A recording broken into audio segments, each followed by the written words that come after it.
Bahagia itu simple. Contohnya, di saat kalian melihat update dari serial Manhwa King, akun kalian sudah merasa bahagia kan teman-teman? Oke lah, untuk menambah rasa kebahagiaan yang singkat ini, saya sangat merekomendasikan buat kalian untuk nonton sambil menyiapkan makanan, cemilan, segelas kopi buat yang ngopi, dan sebatang rokok buat yang suka. Karena tanpa berlama-lama lagi, kita akan langsung saja Lego.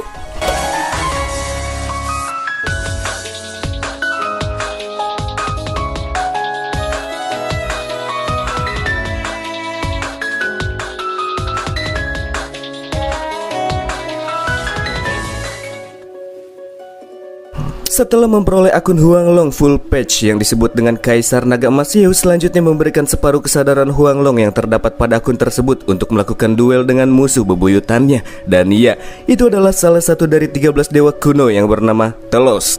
Sebagai pembuka duel mereka, terjadilah adu tinju yang meledak-ledak di atas langit gelap nan jauh di alam semesta, yang juga cukup berdekatan dengan matahari yang merupakan satu-satunya planet di tempat tersebut selain dunia monster itu sendiri. Huanglong merasa sangat antusias dalam baku hantam tersebut, karena setelah sekian lama menunggu, akhirnya kini ia bisa kembali melanjutkan pertarungannya dengan Telos. Huanglong juga memastikan apabila ini akan menjadi pertarungan terakhir yang terjadi di antara mereka. Di saat keduanya adu jual beri serangan, Telos, si dewa kuno, memiliki rasa kepercayaan diri yang tinggi bahwa dirinya takkan mungkin kalah. Apalagi sekarang Huanglong yang baru saja terbangkitkan hanya menggunakan wadah tubuh seorang manusia. Jadi Telos menganggap kekuatan Huanglong sudah tidak bisa dibandingkan dengan kekuatan yang naga tersebut miliki di masa lampau. Namun tanpa sadar, sesaat setelah keduanya melangsungkan adu jual beli kepalan tinju, Telos malah terhempaskan oleh kekuatan Huanglong yang lebih mendominasi, sekaligus membuat sang dewa kuno merasa heran kenapa musuhnya yang hanya menggunakan wadah manusia bisa lebih kuat dalam hal perbandingan kekuatan fisik dengan dirinya. Mencoba berpikir positif, Telos pun berpikir mungkin hal ini dikarenakan ia masih belum mendapatkan kekuatannya seperti yang ia miliki di masa-masa kejayaannya dulu. Ledakan demi ledakan yang terjadi jauh di atas langit yang berasal dari duel dua makhluk legendaris tersebut membuat para monster beast yang melihatnya merasa amat sangat penasaran dengan bagaimanakah pertarungan tersebut. Sebab itu terjadi jauh di atas langit sehingga mereka tidak bisa melihatnya dengan begitu jelas. Menimpali para monster tersebut, White Tiger pun mengatakan bahwa para monster krocok seperti mereka tidak bisa melihatnya karena level mereka masih terlalu rendah. Berbeda dari mereka, White Tiger di sini bisa melihat duel tersebut dengan sangat jelas, dan baginya duel yang sedang terjadi itu sangat menakutkan. Adu tinju di antara nenek moyang monster melawan sang dewa kuno menghasilkan ledakan bintang yang begitu bersinar. Dan dari duel tersebut, White Tiger merasa apabila sosok patriark seperti dirinya sekalipun masih tidak ada apa-apanya bila dibandingkan dengan duel yang kini sedang terjadi. Itu benar-benar berada di level yang berbeda. Kita kembali ke duel. Walaupun kekuatan fisik sang dewa kuno terbilang masih sedikit berada di bawah Huanglong, akan tetapi Telos masih sangat percaya diri bahwa dirinya akan menang, sebab ia bisa memanfaatkan kekuatan matahari yang ia serap. Membuat kekuatan yang ia miliki takkan ada habis-habisnya. Ia juga berjanji dalam duel tersebut, Telos akan segera membuat tubuh manusia lemah yang digunakan oleh Huanglong mengering. Bersama dengan itu, ia pun melepaskan puluhan tentakel darah berujung runcing yang mampu menyerap kekuatan target, di mana target yang terjerat nantinya takkan bisa melepaskan diri sampai akhirnya tubuh target mengering setelah kekuatannya diserap habis.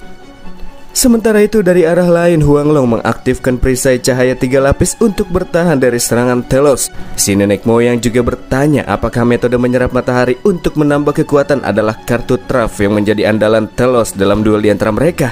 Telos pun tidak menyangkal jika metode menyerap kekuatan matahari akan menjadi kartu trafnya. Selain itu, sang dewa kuno juga menekan Huanglong untuk segera menunjukkan kartu trafnya, karena jika tidak, ia rasa pertarungan ini akan segera berakhir sebelum nenek moyang bisa mengeluarkannya. Perisai cahaya yang terus dihantam oleh puluhan tentakel darah pun tak lama setelahnya hancur dan langsung bergerak menuju ke arah Huanglong. Untuk mengatasi tentakel-tentakel yang terus-menerus mengejar, Huanglong kemudian melepaskan tebasan guntur Kaisar Naga yang tanpa mengalami kendala dapat dengan mudah memotong-motong puluhan tentakel dalam satu waktu. Tebasan guntur sang Kaisar yang masih belum terhentikan juga melesat dengan cepat menuju ke arah sang dewa kuno. Huanglong juga mengingatkan kembali jika kekuatan matahari yang sekarang jadi andalan Telos itu kan pada awalnya adalah ciptaan Huanglong. Terkait dengan hal tersebut, tentu saja Telos sendiri takkan melupakannya. Makanya akan jadi menarik jika ia bisa mengalahkan Huanglong dengan menggunakan kekuatan yang diciptakan oleh Huanglong sendiri, seperti senjata makan tuan. Bersama dengan itu, Telos pun menghancurkan dan meniadakan tebasan guntur Huanglong dengan menggunakan kedua telapak tangannya. Mempersiapkan serangan lanjutan, sang dewa kuno kemudian membentuk sebuah bola panas berukuran besar yang hampir serupa dengan matahari. Dewa kuno tersebut juga berkata bahwa dia akan kembali membunuh Huanglong sama seperti apa yang telah ia lakukan di masa lalu. Setelah serangannya siap, kemudian bola api raksasa yang disebut dengan jurus suar bintang tersebut pun dilepaskan ke arah Huanglong. Dan supaya Huanglong tidak bisa kabur kemana-mana dari jurus tersebut, Telos mengirimkan beberapa tentakelnya dengan menggunakan lingkaran sihir teleportasi yang dikirimkan ke sekitar Huanglong untuk menahan tubuhnya. Dan pada akhirnya Huanglong pun harus terkena jurus suar bintang, sehingga terjadilah ledakan hebat yang menyinari sekitar area langit-langit alam semesta yang gelap. Di arah lain, Vermilion bertanya-tanya kenapa Huanglong tidak bisa menahan kekuatan sang dewa kuno. Setelah berpikir sebentar, Vermilion pun menyimpulkan mungkin hal ini terjadi dikarenakan Huanglong telah mendistribusikan kekuatan miliknya kepada 4 patriark, membuat sang nenek moyang tidak berada dalam kondisi full powernya. Vermilion kemudian menggunakan kesadarannya untuk berkomunikasi dengan White Tiger. Vermilion yang sangat yakin jika sebagian kekuatan Huanglong ada pada White Tiger pun meminta kepada mereka untuk mengembalikan kekuatan yang telah diberikan oleh sang nenek moyang untuk membantunya memenangkan pertandingan maut yang kini sedang berlangsung. Vermilion meminta dua White Tiger menyuntikkan kekuatan mereka ke dalam token yang dimiliki oleh para patriark, dan setelahnya mengirimkan token tersebut kepada Vermilion yang masih berada di atas langit alam semesta. Setelah berhasil menyuntikkan kekuatan ke dalam token, White Tiger betina kebingungan terkait dengan cara bagaimanakah mengirimkan token tersebut kepada Vermilion yang jaraknya sangat jauh dari mereka. Apalagi keduanya sama sekali tidak memiliki kemampuan seperti Vermilion yang bisa terbang ke angkasa. Bagi si jantan, masalah seperti ini solusinya sangat simpel. Mereka hanya perlu menggunakan cara yang sederhana dan kasar, yaitu melempar token tersebut dengan menggunakan kekuatan fisik, dan selanjutnya berdoa agar token tersebut bisa sampai dengan selamat ke tujuan. Dengan menggunakan kekuatan fisiknya, White Tiger jantan pun melempar token tersebut ke arah langit, sampai bentuknya hanya terlihat seperti setitik cahaya kecil dan secara perlahan luput dari pandangan. Cara kasar yang dipilih oleh si jantan ternyata sangat ampuh, teman-teman. Token yang ia lemparkan bisa didapatkan dengan selamat sampai tujuan. Jadi dengan ini, di tangan Vermilion sudah terdapat 2 buah token yang berisikan kekuatan Azur dan juga White Tiger, serta kekuatan Vermilion itu sendiri. Sementara token milik Patriark Guan Wu seharusnya ada pada Yewu. Jadi dengan ini lengkaplah sudah semuanya. Dan sekarang tugas Vermilion selanjutnya ialah mengirimkan token-token yang ia pegang kepada Yew. Bersama dengan Yew yang berhasil menerima token tersebut, muncullah notifikasi sistem yang memberitahukan bahwa kekuatan Huanglong kini sudah berhasil dipulihkan, dan bentuk pamungkas Huanglong sudah bisa digunakan dalam pertarungan. Huanglong yang sebelumnya menerima luka-luka cukup berat dari serangan lawan, tubuhnya kini mulai diselimuti oleh cahaya-cahaya keemasan. Tentakel-tentakel yang masih menjerat tubuhnya juga langsung rontok dalam sekejap mata. Dan hanya membutuhkan waktu beberapa saat saja sampai pada akhirnya Huanglong bertransformasi ke bentuk terakhir, Kaisar Emas Dewa Naga. Transformasi ini meliputi tubuh utama Huanglong yang berubah menjadi sosok naga seutuhnya, dan di sekitarnya terdapat 4 buah lingkaran sihir yang melambangkan keempat sosok patriark. Sementara itu di arah lain, Telos yang mulai merasakan adanya lonjakan kekuatan dari Huanglong pun mulai berinisiatif untuk kembali melepaskan serangan. Ia tidak akan membiarkan Huanglong yang mendapatkan kekuatan penuhnya memberikan serangan lebih awal. Beberapa laser kemerahan yang dilepaskan oleh Telos ternyata bisa dihalau dengan mudah oleh si nenek moyang dengan menggunakan pertahanan auman 4 patriark. 4 lingkaran sihir patriark di sekitar Huanglong melepaskan gelombang suara yang membentuk sebuah pelindung 4 warna. Dan setelah berhasil menggagalkan serangan Telos, Huanglong selanjutnya bergerak maju dengan cepat menuju ke arah sang dewa kuno, dan kemudian melilit sekujur tubuh sang dewa kuno dengan mengunci bagian-bagian persendiannya, membuat pergerakan sang dewa kuno harus terbatasi. Sambil menggigit bahu si dewa kuno dengan barbar, Huanglong mengatakan bahwa Telos sudah terlalu banyak melakukan kerusakan pada klan Monster Beast. Maka dari itulah sebagai gantinya Huanglong akan memakan daging si dewa kuno, memakan tulang-tulangnya, memotong urat-uratnya, serta meminum darahnya. Dan ketika tubuh utama Telos dibatasi oleh Huanglong, tepat di arah permukaan matahari muncullah beberapa klon si dewa kuno. Ini sebuah kemampuan di mana Telos bisa membuat klon yang lebih lemah darinya dengan menggunakan kekuatan matahari. Telos juga mengungkapkan bahwa hal semacam ini memungkinkan ia lakukan karena tubuh fisik asli miliknya yang rapuh sudah ia tinggalkan di dimensi yang lebih tinggi. Dan faktanya tubuh Telos yang selama ini kita lihat ternyata hanya sekedar tubuh hasil manifestasi dari berbagai energi yang sudah ia serap, guys. Akan tetapi sebelum klon-klon tersebut menunjukkan aksinya, 4 lingkaran sihir patriark kemudian menembakkan serangan beam secara mendadak. Dan alhasil, klon-klon yang dimaksudkan untuk membantu Telos ini pun langsung wafat di tempat. Serangan yang baru saja ditunjukkan oleh Huanglong baru pertama kalinya dilihat oleh sang dewa kuno, karena di masa lalu Huanglong tidak memiliki kemampuan seperti itu. Dari sini pula akhirnya si dewa kuno sadar bahwasannya tubuh manusia yang digunakan oleh Huanglong lah yang membuat dirinya menjadi lebih kuat bila dibandingkan dengan kekuatannya di masa lalu. Hah? Manusia? Anak laki-laki ini sangatlah luar biasa, dan dia jelas tidak bisa didefinisikan dengan kata manusia. Dan inilah alasan mengapa aku memilihnya, ungkap Huanglong seraya mengibaskan ekornya membuat tubuh Telos terbelah menjadi 2 bagian. Namun tentu saja serangan seperti itu masih belum cukup untuk bisa membunuh sosok dewa kuno yang di saat itu juga bisa kembali menyatukan kedua bagian tubuhnya yang terbelah kembali menjadi seperti semula. Ia juga menegaskan bahwa dia tidak peduli sama sekali tentang siapakah manusia yang telah dipilih oleh Huanglong. Dan dalam situasinya sekarang, Telos takkan menyerah begitu saja. Dia tidak mau gagal setelah sekian lama hidup di dalam dunia terbengkalai dari dimensi rendahan seperti dunia monster ini. Kembali memulai rencananya, Telos menyerap energi matahari dan kali ini ia menyerapnya dalam jumlah besar-besaran, dan itu terus-menerus ia lakukan tanpa henti. Sadar apabila sang dewa kuno sedang merencanakan sesuatu yang gila, Huanglong yang mencoba menghentikannya pun melepaskan tembakan beam dari 4 lingkaran sihirnya. Namun serangan Huanglong seketika hilang dan menyebar di saat jaraknya semakin dekat dengan Telos yang nampak terlihat sedang memancarkan energi yang sangat besar. Walaupun sang dewa kuno sadar apabila menyerap kekuatan seperti ini bisa menghancurkan dirinya sendiri, ia tidak peduli. Karena setidaknya jika ia harus mati dengan cara ini, Telos bisa menyeret dunia monster beserta segala makhluk yang ada di dalamnya mati bersama dengan dirinya. Yeu yang sampai sejauh ini terdiam akhirnya berbicara. Dia meminta Huanglong untuk segera menghentikan aksi yang sedang dilakukan oleh sang dewa kuno. Sebab dari gerak-geriknya si dewa kuno nampaknya sedang bermaksud untuk meledakkan dirinya sendiri.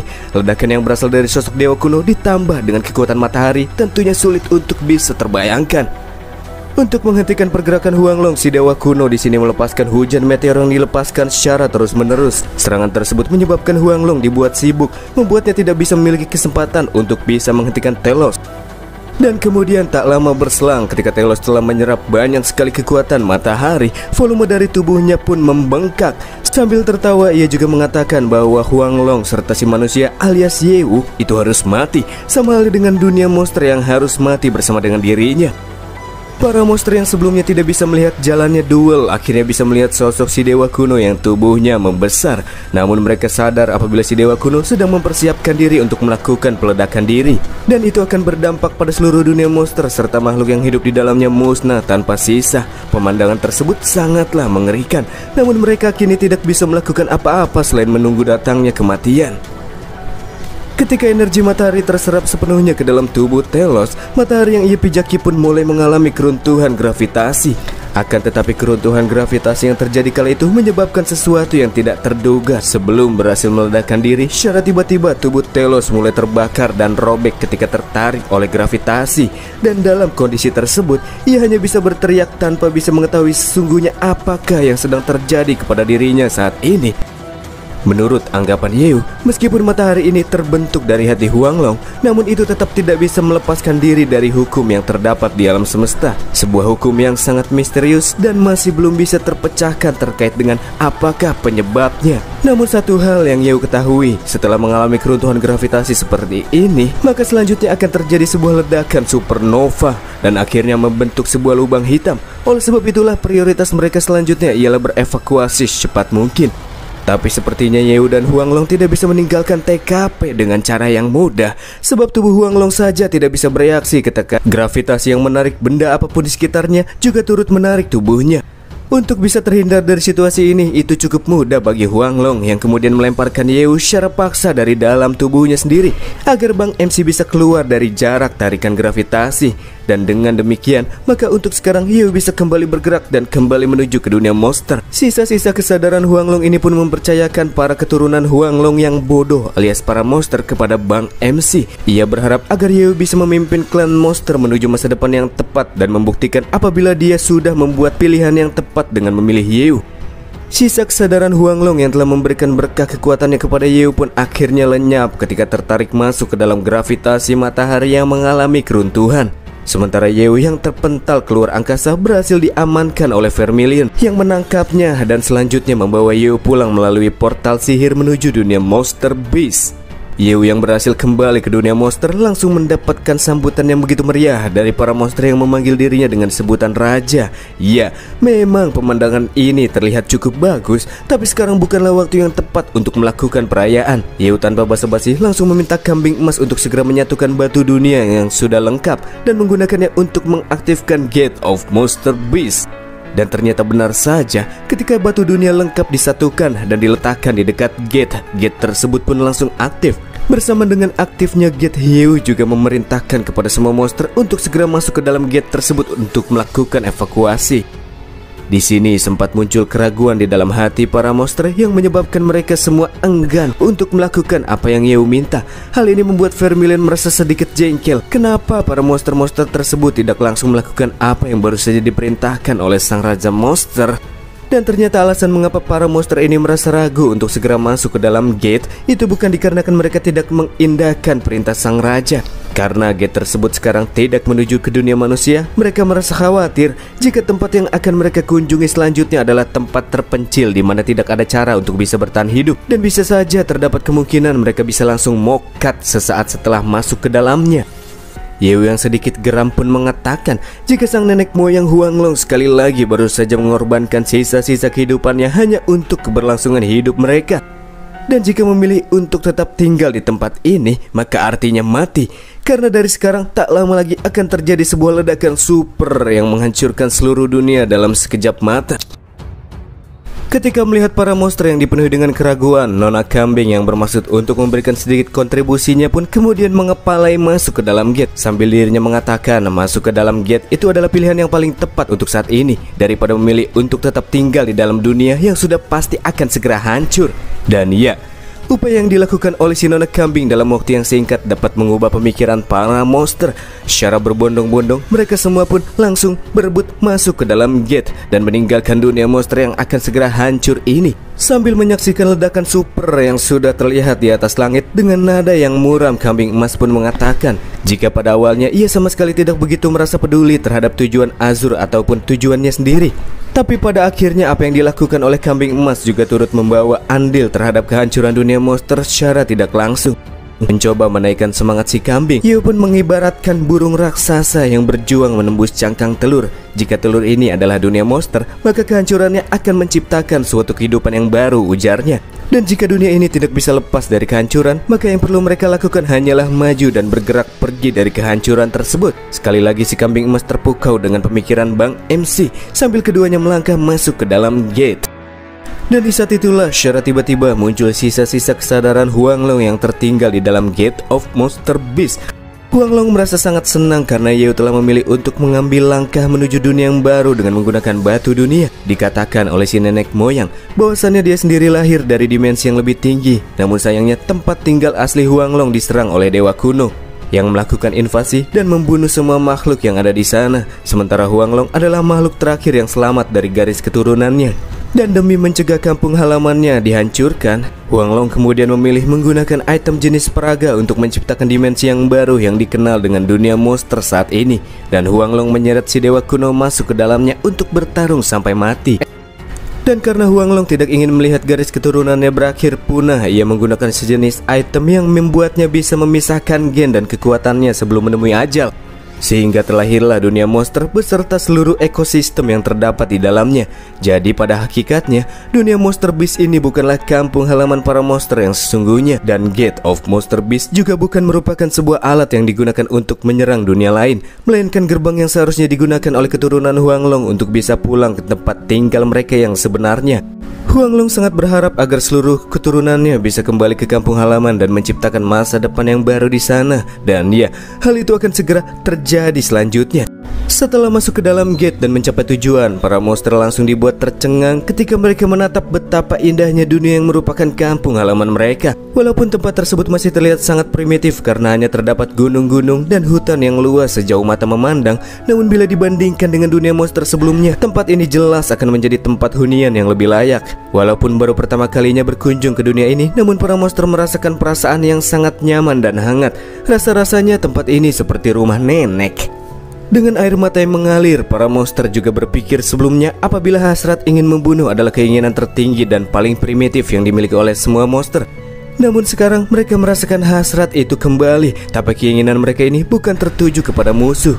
Dari sini pula pada akhirnya mereka semua sadar apabila rasa haus darah dan ingin membunuh itu merupakan pengaruh yang diberikan oleh dewa kuno yang telah menyesatkan mereka semua. Di dalam dunia yang baru ini, kambing emas bisa merasakan jika udara yang terdapat di dalamnya mengandung sihir yang terasa begitu agung. Itu sangat bermanfaat sebab dengan demikian maka mereka bisa menjadi lebih kuat tanpa perlu melakukan pembunuhan yang hanya akan menghilangkan banyak korban jiwa. Dan tentu saja ini semua takkan pernah terjadi tanpa adanya keterlibatan dari Bang MC yang telah mengakhiri perselisihan di antara para monster, menghabisi dewa kuno yang telah mengendalikan mereka di balik layar, serta membawa semua monster ke tempat yang seharusnya ketika dunia monster hancur. Dan sekarang para patriark kaum konservatif seperti kambing emas akan berterima kasih kepada Yeo dengan cara yang seharusnya. Mereka pun berlutut di hadapan Yeo secara bersamaan, serta meminta Yeo untuk menjadi sosok raja yang akan berperan menjadi sosok pemimpin. Meskipun seorang manusia, namun para monster sama sekali tidak mempermasalahkannya sedikit pun. Apalagi Yeo juga merupakan orang yang telah dipilih oleh sang nenek moyang mereka. Dari arah langit secara tiba-tiba saja terjatuh sebuah singgasana raja. Berikut dengan notifikasi sistem yang memberikan Yeo selamat karena ia telah berhasil menjadi seorang Raja Monster, King of Monster. Ini merupakan sebuah titel pencapaian baru karena sebelumnya belum pernah ada yang dinamakan dengan sosok Raja Monster. Meskipun sang raja telah memberikan kekuatannya kepada 4 patriark serta 28 bos monster, akan tetapi kekuatannya masih sanggup untuk menghancurkan seluruh monster. Ini adalah akun khusus yang naik tingkatan dari Huanglong menjadi King of Monster yang mampu memerintahkan semua monster. Akan tetapi sama seperti sebelumnya, untuk bisa mengaktifkan akun ini, Yeo harus melakukan charge energi yang bisa diperoleh dari membunuh monster. Ataupun bisa juga si monster itu sendirilah yang memberikan kekuatannya dengan senang hati. Misi untuk menyelesaikan World of Monster juga dianggap telah selesai. Dan sebagai reward, Yeo menerima 100 juta poin XP dan 10 juta uang. Terdapat pula beberapa item serta equipment yang diantaranya ialah cambuk tulang naga hitam, sebuah senjata epik yang ditempa dari tulang punggung naga hitam.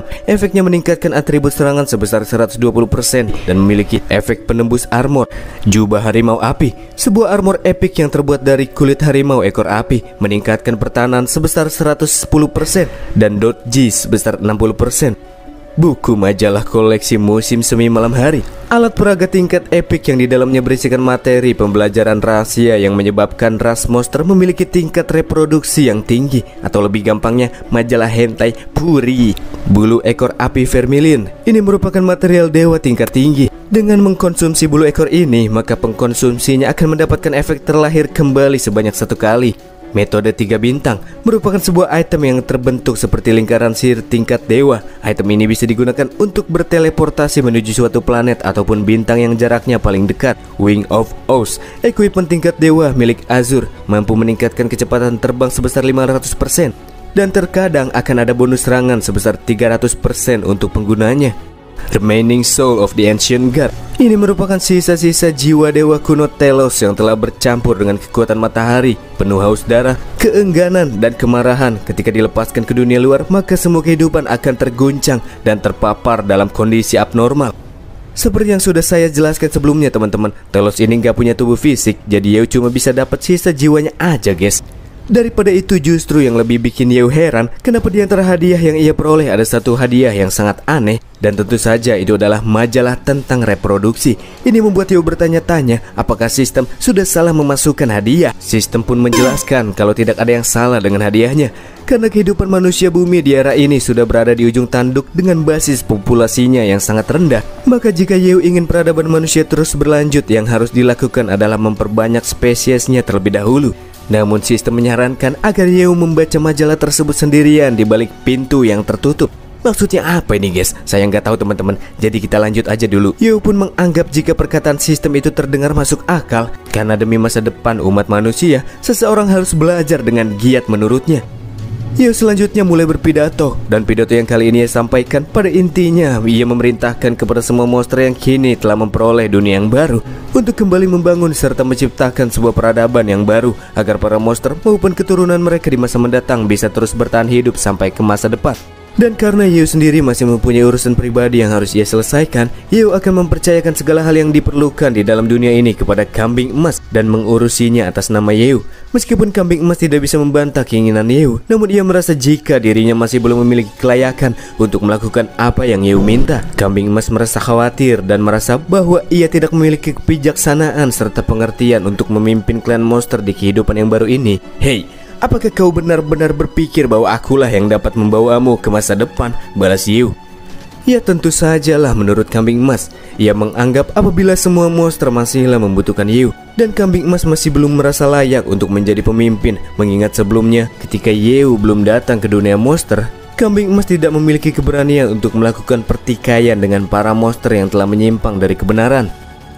Pada awalnya Kambing Emas memang sempat melakukan beberapa kali penolakan, namun pada akhirnya ia pun menerima akan menggantikan Yeo sebagai pemimpin sementara dan menganggap apa yang akan ia lakukan merupakan sebuah misi yang diberikan oleh sang raja.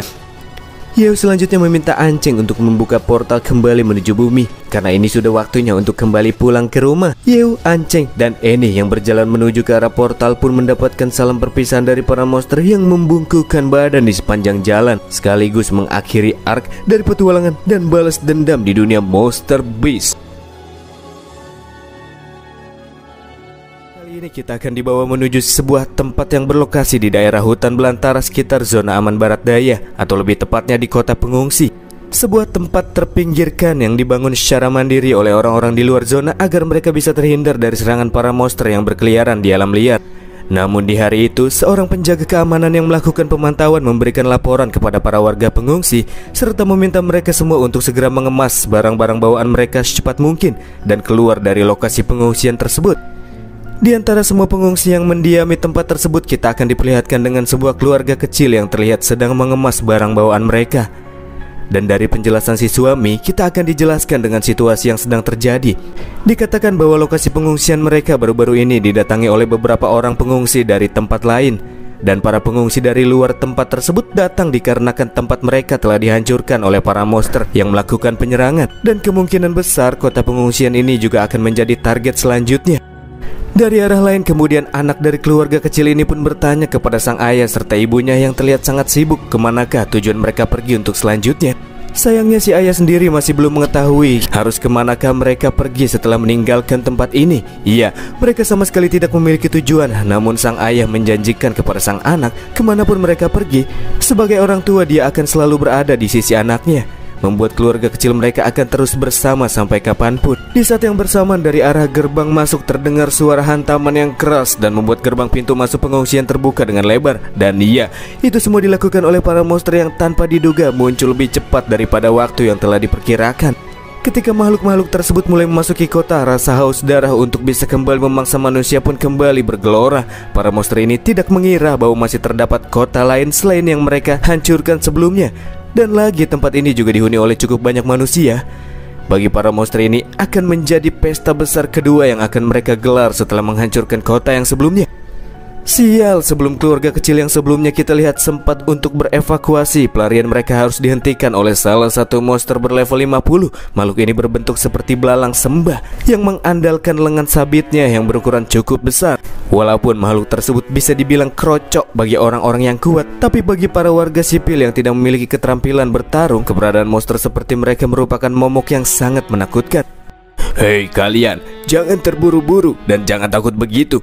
Aku hanya ingin menusuk-nusuk kalian dan memisahkan anggota tubuh kalian dan membiarkan darah kalian muncrat kemana-mana saja kok, ungkap si monster dengan nada yang cukup friendly, tapi kata-katanya terdengar mengerikan. Tepat ketika monster belalang mengayunkan lengan sabitnya ke arah target, secara mendadak ia pun langsung terdiam sejenak ketika di dalam pikirannya mulai terdengar sebuah suara misterius yang mengatakan berhenti. Membuat makhluk ini bertanya-tanya sebenarnya suara siapa yang baru saja ia dengar dan mengapa pula itu tiba-tiba muncul di dalam pikirannya. Dan dalam kebingungan yang ia alami, terjadilah sebuah kejadian yang membuatnya semakin dibuat heran ketika pikiran si monster terlempar ke sebuah tempat yang dipenuhi dengan tumbuhan hijau. Dan jelas tempat ini bukanlah bumi yang gersang yang ia tempati sebelumnya. Dan dari puncak bebatuan yang jaraknya tak jauh dari tempatnya berada, nampak terlihat seorang pria muda yang berdiri dengan gagah di atas puncak batu. Dan iya, Dia adalah Yewu yang selanjutnya melepaskan suara dengan lantang, mengatakan kepada semua monster yang berada di seluruh penjuru bumi untuk segera menghentikan pembantaian haus darah yang para monster tujukan kepada para ras manusia. Kekuatan agung Huanglong yang terlepaskan bersamaan dengan kata-kata yang tersampaikan juga membuat tubuh para monster mulai mengalami reaksi. Sementara itu di seluruh area hutan belantara yang terdapat di bumi, di berbagai tempat kita juga akan diperlihatkan dengan para monster yang harus menghentikan aktivitasnya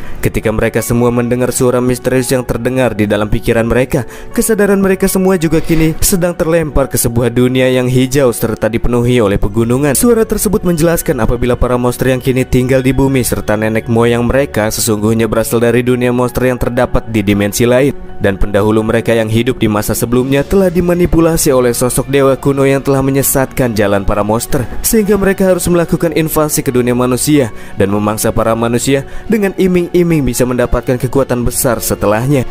Yewu juga memperkenalkan jika dirinya sebagai raja monster yang baru saja naik tahta, dan dia jugalah yang telah memimpin klan monster di dunia monster untuk berperang melawan dewa kuno yang telah mengendalikan para monster dari balik layar selama ini. Dan setelah dewa kuno berhasil dikalahkan, Huanglong, si nenek moyang para monster, mengirim semua monster yang terdapat di dalam dunia monster pulang ke kampung halaman mereka yang sebenarnya. Dan tempat tersebut merupakan dunia indah yang kini Yewu perlihatkan di dalam kesadaran para monster saat ini. Dan karena kini klan monster di dunia tersebut sudah menemukan masa depan yang nyata, maka sekarang Yewu berharap agar para monster yang masih tersisa di bumi mengesampingkan rasa haus darah mereka untuk memangsa para manusia, melupakan masa lalu dan saling merangkul masa depan bersama dengan umat manusia untuk mencapai kehidupan yang lebih baik. Sebagai sosok monster yang terlahir di bumi, si belalang malah merasa jengkel karena Yewu malah menarik kesadaran miliknya ke tempat ini, padahal ia baru saja ingin berpesta dengan memangsa para manusia. Dan baginya saran yang baru saja Yewu sampaikan itu semua tidak lebih dari sekedar omong kosong yang tidak ada hubungannya dengan dia. Yewu pun menegaskan jika apa yang sebelumnya ia sampaikan itu bukanlah saran melainkan perintah yang mutlak. Tapi si belalang nampaknya masih tidak mau mendengarkan perintah Yewu, karena baginya Yewu ini bukanlah siapa-siapa. Karena monster kerocok yang satu ini mesti dikasih paham. Sambil mengeluarkan kekuatan agung Huanglong, Yewu sekali lagi menegaskan bahwa dia merupakan raja monster yang memimpin klan monster menuju masa depan yang lebih baik. Dan itu juga berlaku bagi para monster yang tinggal di bumi, di mana mereka semua harus menuruti segala perintah yang Yewu sampaikan, apapun itu tidak ada pengecualian. Dan kembali, atas nama raja dari segala monster, Yewu memerintahkan kepada semua monster di dunia manusia untuk menyingkirkan rasa haus darah dan berhenti untuk melakukan pembunuhan. Berbeda dari sebelumnya, kata-kata yang kali ini Yewu sampaikan langsung masuk ke dalam hati para monster di seluruh penjuru bumi. Dan dari sinilah akhirnya mereka semua sadar bahwa ucapan Yewu itu tidak mengandung kebohongan. Iya, dia adalah raja monster yang sebenarnya. Dan untuk menunjukkan rasa hormat mereka kepada sang raja, secara sukarela para monster pun langsung tunduk, berlutut, serta berjanji bahwa mereka akan melakukan perintah yang sang raja inginkan. Hal itu juga berlaku kepada si monster belalang. Sambil berlutut, ia benar-benar merasa sangat bodoh karena baru saja menentang perintah sang raja. Berharap agar sang raja tidak memberikan hukuman kepadanya, si belalang pun berpikir bahwa ia harus bekerja keras untuk menebus kesalahan yang baru saja ia perbuat. Dengan senyuman yang mengerikan, makhluk tersebut pun berkata kepada keluarga kecil yang hampir saja ia bantai, jika apa yang ia katakan sebelumnya itu hanya sekedar candaan saja. Dan ucapnya, monster serta manusia itu harus memiliki hubungan yang baik. Maka dari itulah, mulai dari sekarang makhluk tersebut akan menetapkan keluarga kecil ini sebagai keluarganya sendiri. Dan sebagai keluarga yang baru saja bergabung, sebagai hadiah si monster akan memberikan lengan sabitnya ini kepada si bocah yang mulai dari sekarang akan ia panggil dengan kakak perempuan. Tapi sikap aneh dan menakutkan yang ditunjukkan oleh si belalang malah membuat bocah tersebut menangis ketakutan. Melihat para monster lain yang masih berada dalam keadaan linglung, si belalang mengingatkan kepada mereka bahwa kedatangan dan tujuan mereka ke tempat ini kan untuk melakukan renovasi rumah. Dan sekarang, karena rumah para pengungsi sudah dibongkar, mereka semua harus segera melakukan pembangunan untuk keluarga baru mereka, yakni para manusia. Hingga akhirnya niatan para monster yang sebelumnya bermaksud untuk menyerang para warga pun kini telah berubah, di mana mereka akan menjadi kuproy yang akan melakukan pembangunan agar manusia di sana bisa hidup dengan nyaman. Selanjutnya kita akan beralih ke area sekitar dinding zona aman barat daya. Di sanalah Yewu dihubungi oleh Nona Mokeur yang memberikan laporan bahwasannya pihak mereka sampai saat ini masih belum bisa menemukan perangkat portal yang menghubungi bumi dengan dunia monster. Padahal Hanmo sebelumnya sudah menggelar sayembara untuk mencari perangkat tersebut, tapi hasilnya nihil. Atas laporan si Nona, Yewu pun mengatakan bahwa ia tidak perlu merasa khawatir lagi tentang keberadaan portal tersembunyi tersebut. Dan bla bla bla. Yeo pun menjelaskan rangkaian kejadian yang sebelumnya ia alami di dunia monster. Yeo tidak menjelaskannya secara rinci kepada Mokeer, yang pada intinya yang perlu si Nona ketahui adalah Yeo kini memiliki sebuah kekuatan besar yang memungkinkan dirinya sanggup untuk membuat seluruh monster di bumi bertekuk lutut dan mematuhi perintahnya. Itu adalah kabar yang sangat bagus menurut si Nona, karena dengan demikian para monster yang menyebabkan krisis besar bagi umat manusia kini sudah teratasi. Dan mulai dari sekarang umat manusia sudah bisa memulai pergerakan menuju era yang baru, ungkap si Nona dengan sangat antusias. Itu tidak sepenuhnya salah, namun bagi Yeo, krisis masih belum berakhir. Sebab krisis yang disebabkan oleh para monster itu adalah masalah eksternal, sedangkan biasanya krisis terbesar itu diciptakan oleh masalah internal, yang mana itu dibuat oleh para manusia itu sendiri. Dari perkataan Yeo, si Nona Mo beranggapan apabila Bang MC mungkin merasa khawatir dengan keberadaan zona timur, dan di sini si Nona meminta agar Yeo tidak perlu merasa khawatir akan hal tersebut, karena grup Hanmu telah melakukan pemantauan sepanjang waktu untuk mengetahui pergerakan yang suatu saat bisa jadi akan dilakukan oleh zona timur. Namun sebenarnya di sini Yeo sedang tidak merasa khawatir dengan orang-orang dari wilayah timur. Ia hanya sedang meratapi nasib seluruh umat manusia yang harus hidup dalam era yang sangat aneh seperti sekarang. Dan sebelum menutup panggilannya, di sini Yeo meminta si Nona Mo untuk berusaha mengumpulkan pecahan batu dunia yang masih tersebar di segala tempat, karena batu dunia merupakan sebuah kunci yang akan membawa seseorang mengetahui keberadaan serta kebenaran akan dunia ini. Hingga saat ini Yeo sudah mengumpulkan 5 dari 13 dewa kuno, yang diantaranya adalah si mata besar, Guyi, Chubinuo, Saradia, dan yang terakhir adalah Telos, yang meskipun tidak memiliki tubuh fisik seperti yang lainnya, namun itu akan tetap dihitung oleh sistem karena Yeo masih memiliki sisa jiwanya. Dan di antara dewa kuno yang tersisa di tempat lain sudah diketahui zona timur memiliki 2 yang lainnya, dan satu lagi ada juga Bard, si dewa kuno yang berada di dalam dunia Shadow King Laguna. Selain mengumpulkan para dewa kuno, Yeo juga memiliki sebuah quest yang sangat penting, dan itu adalah King's Destiny atau misi takdir raja, yang meminta Yeo untuk mengumpulkan 7 raja yang berasal dari 7 dimensi yang berbeda. Dan dalam misi tersebut Yeo kini sudah berhasil memperoleh 2, yaitu Raja Iblis dan Raja Monster. Jadi untuk selanjutnya Yeo memiliki 3 buah tujuan yang harus ia capai, yakni mengumpulkan batu dunia, mengumpulkan para dewa kuno, dan pada saat yang sama membantu Nana membalas dendam serta menjadi Raja Mekanik. Pada momen-momen tersebut, seekor monster yang kini sedang berada di area sekitar zona timur memberikan laporan melalui kesadaran Yeo. Monster tersebut melaporkan bahwa ia baru saja melihat sebuah benda besi besar berbentuk kerucut dengan ekor bercahaya yang mengeluarkan asap membumbung tinggi ke langit, yang ia lihat dari arah kejauhan langit di zona timur. Namun si monster tidak mengetahui sebenarnya benda apakah itu. Namun dari deskripsi yang diberikan oleh si monster tersebut, satu-satunya benda yang bisa Yeo gambarkan ialah roket yang pernah diciptakan pada masa lampau dengan menggunakan teknologi kuno.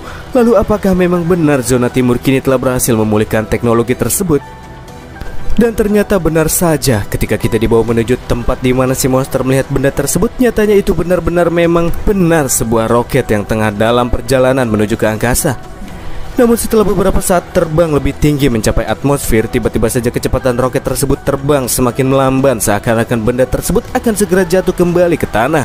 Dari perkataan si monster yang melihat kejadian tersebut, Yeo merasa mungkin hal itu semacam kekuatan tak kasat mata yang tidak membiarkan roket tersebut terbang lebih jauh. Namun ketika roket tersebut mengeluarkan tenaga yang lebih besar, pada akhirnya benda tersebut pun berhasil menembus atmosfer dan terbang menuju luar angkasa dengan kecepatan tinggi. Di sisi lain, Yeo sendiri tidak menyangka jika rencananya untuk menciptakan benda yang serupa malah didahului oleh zona timur. Namun dari hal ini pula, Yeo mendapati jika terdapat suatu aturan yang tak terlihat dan itu mengelilingi bumi. Sayangnya dalam hal ini Yeo masih memiliki keterbatasan informasi. Maka dari itulah untuk memperoleh informasi yang lebih lanjut, Yeo selanjutnya melakukan panggilan kepada Hua Yue, seorang wanita yang memiliki pengaruh cukup besar yang berasal dari zona timur dan sebelumnya telah memilih untuk melakukan kerjasama dengan Yeo. Memulai obrolan, tanpa basa-basi Yeo langsung menanyakan apakah benar zona timur baru saja berhasil meluncurkan sebuah roket keluar angkasa. Dan si madam pun membenarkannya. Hua Yue juga merasa terkesan karena Yeo bisa mengetahui informasi ini, padahal posisi Bang MC sendiri sangat jauh dari lokasi zona timur. Dalam hal ini kebetulan Hua Yue sendiri kini sedang berada di lokasi peluncuran. Wanita tersebut kemudian menunjukkan sekeliling area tempat di mana dirinya kini berada. Tempat peluncuran roket yang diadakan oleh zona timur ini kini tengah dipenuhi oleh orang-orang berpengaruh yang berasal dari zona tersebut. Orang-orang tersebut saat ini merasa sangat bangga kepada pihak yang bersangkutan dalam pengembangan teknologi roket yang sempat menghilang di era sekarang ini. Apalagi roket tersebut sudah berhasil menembus luar angkasa, membuat umat manusia kini sudah tak lagi terkunci sepenuhnya dengan bumi. Ini merupakan sebuah prestasi besar yang belum pernah dicapai oleh para pendahulu wilayah timur semenjak terjadinya era Earth Old Age. Di antara kerumunan orang-orang tersebut, kita juga akan diperlihatkan dengan seorang pria paruh baya yang terlihat paling menonjol dan sedang berdiri di atas panggung. Dia bernama Victor. Dan ya, Victor ini merupakan sosok pelopor yang sudah selama bertahun-tahun berupaya melakukan penelitian untuk kembali memulihkan teknologi roket, yang kini proyeknya sudah berjalan sesuai dengan apa yang ia inginkan. Bagi Victor, keberhasilan ini akan menjadi sebuah langkah awal yang besar bagi zona timur, dan ia sangat yakin bahwa di masa depan zona mereka akan menjadi penguasa dari seluruh peradaban yang tersisa di bumi. Kata-kata Victor yang dipenuhi dengan ambisi dan motivasi membuat orang-orang yang melihatnya merasa sangat bersemangat. Mereka sangat menantikan hari di mana zona timur akan menjadi tempat yang paling besar serta berpengaruh yang namanya akan ditakuti oleh orang-orang dari zona lain. Huai Yue kemudian memberitahukan kepada Yewu bahwa orang berambisi yang kini sedang berpidato di atas panggung itu bernama Victor, yang merupakan bos dari kelompok kekuatan terbesar kedua di zona timur. Dia sangat berbahaya, jadi Yewu harus berhati-hati dengannya. Wanita ini turut menjelaskan bahwa peluncuran perdana yang diadakan kali ini adalah roket satelit pemantau yang berguna agar orang-orang dari wilayah timur bisa melakukan pemantauan kepada bumi, dan itu bisa dilakukan secara menyeluruh. Jadi hanya tinggal menunggu waktu sebelum rencana pembangunan zona super aman hiu terungkap oleh zona timur. Setelah memberikan beberapa penjelasan, tiba-tiba saja panggilan komunikasi di antara mereka berdua terputus. Menurut Yew, mungkin Huai Yue yang melakukan panggilan dengan dirinya tengah mendapatkan beberapa masalah. Tapi Yew yakin dengan kekuatan Huai Yue, pasti wanita tersebut bisa keluar sendiri dari permasalahannya. Dari kejadian ini, Yew merasa jika dirinya tidak boleh terlalu meremehkan zona timur karena mereka saja berhasil memulihkan teknologi roket. Dan untuk saat ini, Yew juga masih belum sepenuhnya mengetahui kekuatan apa lagi yang masih disembunyikan oleh mereka. Selain itu, kemajuan transformasi dari perbaikan Nana di pesawat luar angkasa kini telah mencapai progres di angka 85%. Masih belum diketahui apakah Nana bisa menyelesaikannya sebelum kapal tersebut diketahui oleh zona timur. Di samping itu masih ada sesuatu lain yang harus Bang MC cari tahu sendiri, dan itu adalah apa-apa sajakah aturan dari pantangan yang menghalangi umat manusia untuk menembus langit. Beralih ke akun Botak Abadi, Yew selanjutnya terbang menuju langit untuk memperoleh informasi terkait dengan batasan aturan yang mengunci manusia di bumi. Karena dari roket zona timur saja, Yew masih belum bisa mendapatkan detail jelas tentang aturan tersebut. Ketika Yew terbang semakin tinggi, ia pun bisa mulai merasakan aturan dari batasan yang ada. Seakan-akan seperti ada semacam tangan-tangan tak kasat mata yang mencoba untuk kembali menarik tubuhnya kembali ke permukaan. Bersama dengan itu, Yew secara tiba-tiba merasakan sakit di seluruh tubuhnya. Ia juga tidak bisa bernafas dalam kondisi tersebut. Situasi abnormal yang kini Yew rasakan pada akhirnya membuat dirinya harus mengalami kehilangan kesadaran. Bahkan hal tersebut juga berdampak kepada sistem yang ikut terpengaruh dalam kondisi yang abnormal. Dalam keadaan tak sadarkan diri dengan tubuhnya yang kini terjatuh ke arah permukaan dengan kecepatan tinggi, diperkirakan hanya membutuhkan waktu 30 detik saja sampai Yew jatuh ke atas permukaan tanah dan mati. Sementara itu di arah lain, kita akan diperlihatkan dengan dua ekor monster yang tidak menyangka akan ada bintang jatuh di siang hari seperti apa yang kini sedang mereka saksikan. Lihat bintang jatuh, salah satu dari mereka pun membuat sebuah permohonan agar ia bisa melihat wajah asli dari Raja Monster yang belum pernah ia lihat sebelumnya. Nasib baik permintaan monster tersebut langsung terkabul. Karena dari bintang jatuh tersebut, keduanya mulai merasakan adanya nafas dari raja baru mereka yang sebelumnya sempat merasuki kesadaran mereka. Agar bisa mendapatkan pujian dari sang raja, kedua monster tersebut yang berniat untuk memberikan pertolongan pun langsung terbang dengan wush-wush menuju ke arah sang raja yang sedang dalam kondisi tidak baik-baik saja. Berpindah ke zona timur, tepatnya di ruang kontrol pusat zona timur yang merupakan ruangan yang digunakan untuk melakukan pemantauan. Tiba-tiba saja seorang staf yang sedang melakukan pemantauan dibuat terkejut. Karena setelah satelit pengintai mereka memasuki orbit rendah bumi dan mengirimkan gambar, staf tersebut menemukan sesuatu yang tidak normal. Beberapa gambar secara real time yang satelit tersebut ambil dari daerah zona barat daya memperlihatkan apabila zona barat daya kini sedang berada di tengah-tengah proses pembangunan proyek berskala besar. Sebuah proyek yang berfokus untuk menghubungkan zona utama barat daya dengan kota Kaige melalui jalur transportasi yang dipenuhi oleh tower pertahanan. Dan dalam pembangunan tersebut, zona barat daya juga menggunakan banyak sekali teknologi tingkat tinggi yang bahkan tidak pernah Victor lihat sebelumnya. Victor sama sekali tidak menduga apabila zona aman barat daya telah melakukan hal sebesar itu secara diam-diam tanpa diketahui oleh pihak zona timur. Tapi itu bukan lagi masalah, karena sekarang aku sudah mengetahui trik kecil kalian, ungkap Victor dengan senyum jahat. Kita selanjutnya akan dibawa menuju kantor pusat grup Hanmo yang terdapat di zona barat daya. Setelah mengetahui apabila zona barat daya telah melakukan pembangunan proyek skala besar, Victor yang tak membiarkannya pun melakukan panggilan secara pribadi kepada Mozun, sang pimpinan grup Hanmo. Di sini pria ambisius tersebut mengemukakan pendapatnya terkait dengan pembangunan yang dilakukan oleh zona barat daya yang membuat sebuah jalur transportasi dan menganggapnya bahwa itu merupakan sebuah keputusan yang bodoh. Ia juga mengatakan bahwa semua teknologi keamanan yang terdapat di zona barat daya itu kan semuanya menggunakan teknologi yang dibentuk oleh zona timur. Dan ia menganggap jika pembangunan jalur transportasi tersebut juga seharusnya menggunakan teknologi timur yang telah dicuri. Maka dari itulah dalam proyek besar tersebut Victor mau agar zona barat daya setidaknya harus melakukan kerjasama dengan wilayah timur dan membiarkan Victor sendiri sebagai pemimpin dalam pembangunan tersebut. Atau setidaknya zona timur harus mengeluarkan beberapa uang untuk membeli teknologi jadi yang dibuat oleh zona timur. Di antara kedua opsi yang ada, Victor mengharuskan Mozun untuk memilih salah satunya. Kesal dengan pernyataan Victor, Moki yang tidak merasa terima pun menegaskan jika zona barat daya tidak pernah mencuri teknologi timur. Hal itu juga berlaku terhadap pembangunan yang kini sedang berada di tengah prosesnya, di mana zona timur tidak memiliki satupun teknologi yang kini digunakan oleh barat daya. Moki sadar betul apabila Victor yang ingin menjalin kerjasama serta menjadi pemimpin proyek itu hanya berniat untuk mengklaim dan menjadikan teknologi zona barat daya sebagai miliknya. Menanggapinya, Victor tidak menyangka jika Moki ternyata sangat berani mengutarakan pendapat seperti itu kepadanya. Selain itu, Victor juga merasa apabila perkembangan teknologi zona barat daya yang terlalu signifikan itu akan berdampak terhadap zona aman yang lainnya, sehingga menghancurkan sistem tatanan yang sudah ada. Oleh sebab itulah Victor yang menganggap jika zona timur itu lebih superior, menyarankan zona barat daya untuk tidak melewati batasan mereka. Yang intinya, pria ini tidak mau zona barat daya memiliki kekuatan yang lebih besar bila dibandingkan dengan zona timur, teman-teman. Sampai pada akhirnya Mozun, pimpinan Hanmo yang juga mengendalikan zona barat daya pun angkat bicara. Dengan santai ia pun mengatakan kalau ini bukanlah waktu bagi Victor yang merupakan orang luar untuk memberikan saran kepadanya. Selain itu, Mozun merasa jika zona amannya kini tidak membutuhkan produk-produk usang zona timur dan membelinya dengan harga yang tinggi. Pembangunan proyek besar tersebut juga dimaksudkan untuk kepentingan seluruh masyarakat yang tinggal di dalam wilayah barat daya saja. Jadi Victor yang merupakan orang luar sama sekali tidak memiliki kepentingan dalam urusan ini. Sialan, berani-beraninya kau mengatakan itu kepadaku dan menolak untuk bekerja sama dengan zona timur. Siapa yang sudah memberimu keberanian seperti ini? Ungkap Victor dengan begitu jengkel. Dan tiba-tiba saja pria tersebut pun tertawa merendahkan setelah mengingat sebuah nama yang kemungkinan besar telah membuat Mozun berani melawan dirinya. Dan iya, itu adalah Yew. Victor menganggap jika Mozun itu benar-benar sangat bodoh karena sudah menaruh harapan yang besar kepada seorang bocah nakal seperti Yew.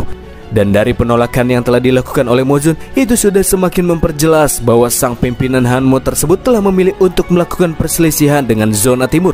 Victor turut mengancam Mozun yang sudah melakukan penolakan jika selanjutnya zona barat daya yang telah memilih untuk menjadi musuhnya akan segera menerima konsekuensi yang besar dan tak terhindarkan. Ancaman tersebut juga menjadi sebuah kalimat terakhir sebelum Victor menutup panggilannya. Dari kejadian yang baru saja terjadi yang membuat Mozun merasa heran kenapa zona timur bisa mengetahui proyek pembangunan dengan begitu cepat, padahal jarak di antara zona keduanya itu sangatlah berjauhan. Bersama dengan itu, Moki mendapatkan sebuah pesan yang berasal dari mata-mata Hanmo yang menyusup ke zona timur. Dan isi dari pesan tersebut terkait dengan zona timur yang telah berhasil meluncurkan sebuah roket satelit yang dikirim ke luar angkasa. Dan inilah alasan yang menyebabkan proyek pembangunan zona super aman bisa diketahui oleh Victor. Fakta ini membuat Mozun merasa jika zona aman barat daya sekali lagi telah tertinggal dalam hal teknologi bila dibandingkan dengan zona timur. Dan karena masalah seperti ini tidak bisa dijangkau oleh kemampuan Hanmo, maka satu-satunya harapan Mozun ialah berharap kepada Yew. Karena Bang MC sajalah yang memiliki teknologi yang sanggup untuk dibandingkan dengan zona timur. Kita selanjutnya akan dibawa menuju zona timur. Di dalam wilayah tersebut terdapat sebuah lokasi yang bernama Black Sea. Dan inilah sebuah tempat yang digunakan oleh Victor untuk melakukan penelitian serta pengembangan teknologi untuk memperkuat zona timur itu sendiri. Di dalam sebuah ruangan terdengar pula suara tawa yang cukup heboh dari staf-staf yang bekerja di tempat tersebut. Mereka semua tertawa setelah mendengar rencana zona barat daya yang dianggap seperti sebuah omong kosong. Karena dengan teknologi mereka yang terbelakang, bisa dipastikan rencana tersebut akan berakhir dengan kegagalan, yang pada akhirnya proyek yang dikerjakan di area hutan belantara tersebut akan berakhir hancur di tangan para monster liar serta para penjara yang tinggal di hutan belantara. Apa yang telah mereka lakukan hanyalah menyia-nyiakan material yang mereka miliki. Dan dalam kasus ini, para staf merasa jika mereka kini hanya perlu duduk manis sambil menonton proyek zona barat daya yang akan segera hancur dengan sendirinya. Victor yang terdiam sejenak ketika mendengar pernyataan dari para stafnya pun kemudian marah-marah. Baginya para bawahannya ini sangat bodoh, padahal sudah jelas-jelas bila melihat gambar yang diambil dari satelit mereka, zona aman barat daya sudah melakukan progresnya dengan begitu smooth dan tanpa kendala. Dan mereka yang bisa mencapai titik sekarang itu cukup membuktikan apabila grup Hanmo sudah mengatasi masalah teknis yang ada. Oleh karena itulah, dengan tujuan untuk menggagalkan proyek besar tersebut, Victor menyuruh seorang stafnya untuk mengirimkan sebuah tim khusus yang disebut dengan tim Dewa Naga. Dan mereka ditugaskan untuk mengumpulkan informasi dari teknologi yang digunakan oleh zona aman barat daya serta membunuh Yu, kekuatan terbesar barat daya yang juga memiliki andil besar dalam proyek tersebut. Tapi bawahan Victor ini merasa sangat kebingungan kenapa Victor meminta tim Dewa Naga yang merupakan tim tempur terkuat keempat di zona timur mengumpulkan informasi dan diutus hanya untuk membunuh satu orang saja. Menurutnya itu sangatlah berlebihan. Berani-beraninya kau mempertanyakan keputusanku, cari mati, ungkap Victor, membuat bawahan yang ngeri dan akan langsung melakukan perintah Victor untuk menghubungi tim Dewa Naga yang akan dikirim ke zona aman barat daya.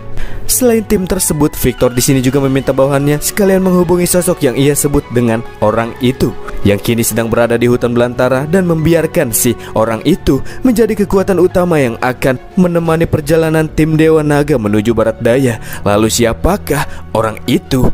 Karena kita masih belum dibagi tahu mengenai identitasnya, kita akan berpindah tempat dulu ke sebuah gunung yang berada di wilayah dataran tinggi sekitar area hutan belantara yang menjadi sarang dari para monster terbang. Dan di sanalah kita akan diperlihatkan dengan pemimpin dari monster terbang yang kita sebut saja dengan Nenek Kupu-Kupu, karena semua monster memanggilnya dengan sebutan Grandma atau Nenek. Sambil berdiri melenggang, Nenek pun mengatakan, "Yang mulia raja." Dan tebakan kalian benar, guys. Kata-kata itu tertuju kepada Mamang Yeu yang terlihat sudah sadar dari pingsannya. Sebagai penghormatan serta persembahan kepada sang raja dari para monster, mereka telah mempersiapkan pula banyak buah-buahan yang dikumpulkan oleh para monster-monster yang tinggal di sana. Sambil berlutut, mereka juga sangat berharap agar Yeu mau menerima persembahan yang telah mereka persiapkan, karena bagi mereka itu sama halnya dengan sebuah pemujaan formal yang sudah sering dilakukan oleh klan monster terbang tersebut. Namun dari itu semua, sebagai pembuka obrolan, Yeu malah langsung mengucapkan terima kasih kepada para monster terbang yang sudah menyelamatkan nyawanya. Di sini Grandma merasa sepertinya klan monster terbang itu masih belum layak mendapatkan rasa terima kasih dari sang raja. Padahal sebenarnya di dalam hatinya Grandma merasa sangat gembira, guys.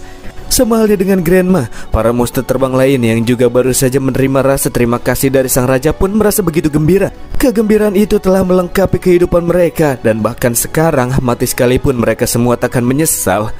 Di luar permasalahan tersebut, setelah Yeu mencoba terbang menembus atmosfer sebelumnya, kini ia sudah mengkonfirmasi sendiri jika terdapat suatu batasan tertentu yang mengelilingi bumi. Ketika seseorang semakin dekat dengan alam semesta, maka batasan tersebut akan semakin terasa. Jadi dengan kata lain, semakin dekat seseorang ke alam semesta, maka sistem OL bumi yang kita sebut sebagai era Earth All Age akan semakin melemah, sehingga kemampuan akun Yeu menghilang. Sedangkan roket zona timur berhasil menembus angkasa itu dikarenakan mereka menggunakan teknologi manusia yang memang sudah pernah ada di zaman dahulu. Artinya semakin dekat seseorang dengan luar angkasa, maka semakin dekat pula seseorang itu dengan hal-hal normal yang terdapat di dalam kehidupan normal, dan terbebas dari kekuatan kurungan era Earth All Age yang mengelilingi bumi. Tapi kenapa demikian? Padahal kan aturan yang sudah ada di bumi saat ini mengizinkan seseorang untuk bisa melakukan perjalanan antar ruang dimensi yang berbeda. Contohnya seperti portal yang menghubungkan ke dunia monster dan sejenisnya. Lalu kenapa ada batasan seperti ini? Yang ia khawatirkan ialah mesin-mesin yang ia buat dengan cepat menggunakan kemampuan akun raja sepertinya tidak akan mampu melanggar aturan batasan yang ada. Tapi untungnya pesawat luar angkasa Nana itu datang ke bumi sebelum era Earth All Age terjadi. Jadi pesawat luar angkasa inilah yang akan menjadi satu-satunya kesempatan bagi Yeu untuk bisa pergi menjelajahi luar angkasa. Untuk sekarang Yeu merasa jika pihaknya kini harus mempercepat proses perbaikan pesawat luar angkasa tersebut. Apalagi zona timur kini sudah memimpin setelah mereka berhasil meluncurkan roket satelit yang digunakan untuk memantau kondisi bumi. Di saat itulah Mozun melakukan panggilan. Dengan panik ia melaporkan kepada Yeu bahwa zona timur kini sudah mengetahui proyek pembangunan mereka.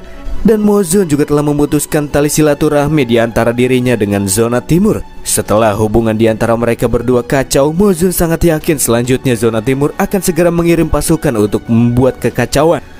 Karena zona super aman masih belum selesai dan masih di tahap pengerjaan, Mozun merasa khawatir jika Zona Timur yang memiliki kekuatan serta teknologi yang lebih mumpuni dari mereka akan menghancurkan zona super aman yang masih dalam tahap pembangunan, membuat segala upaya yang selama ini dilakukan akan berakhir sia-sia.